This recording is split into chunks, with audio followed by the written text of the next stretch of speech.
పెళ్ళైన వాళ్ళకి అరుంధతి నక్షత్రాన్ని చూపిస్తారు కదా. మామూలుగా అందరూ వివాహం చేసుకున్నటువంటి వాళ్ళు అరుంధతి అనే నక్షత్రాన్ని చూస్తారు కదా. ఎవరి అరుంధతి ఇంతకీ? ఎవరు అరుంధతి?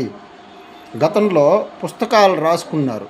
అరుంధతి మాది కులస్తురాలు, మాది వాళ్ళ ఇంట్లో పుట్టిన ఆడపడుచు అరుంధతి అనేసి మీ జొన్నవిత్తుల రామలింగేశ్వర శాస్త్రి, మీ పరిపూర్ణానంద స్వామి వీళ్ళందరూ కలిసి ఒకరినొకరు కౌగిలించుకొని ముద్దులు పెట్టుకొని పుస్తకాలు రాసి పుస్తకాలు ముద్రించి తెలుగు రాష్ట్రాల్లో పెంట చేసినారు అరుంధతి మాది కులస్తురాలని.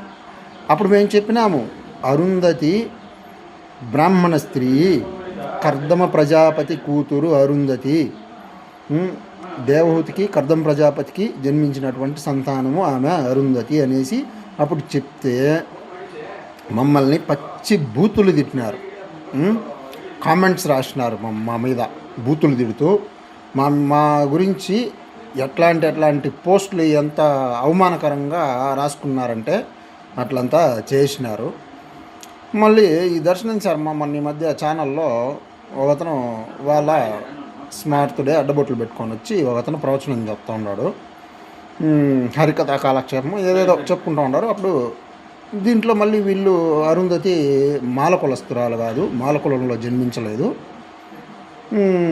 కర్దం ప్రజాపతి కూతురు బ్రాహ్మణ స్త్రీ అనేసి వీళ్ళే అంటూ ఉన్నారు.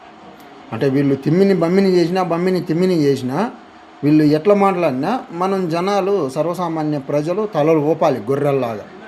బాపనోడు ఏం చెప్తే దాన్ని నమ్మాలి. వాడు ఏమైనా చెప్పని, ఒకడు వచ్చి మాది కులం అంటాడు, ఒకడు బ్రాహ్మణ కులం అంటాడు, ఇంకొకడు మాల కులంలో జన్మించింది అరుంధతి అనేసి అంటాడు. రకరకాలుగా చెప్తారు. వీళ్ళే అన్నీ చేసేది, వీళ్ళే చెప్పేది, మనం నమ్మాలి.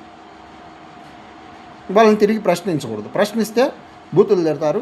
మీరు హిందువులే కాదురా అంటారు, అన్ని మతాలకు అమ్ముడైపోయినారా అంటారు, అన్ని మతాలకు మారిపోయినారా మీరు అనేసి అంటారు. రకరకాలుగా మనల్ని ద్వేషులుగా చిత్రీకరిస్తారు.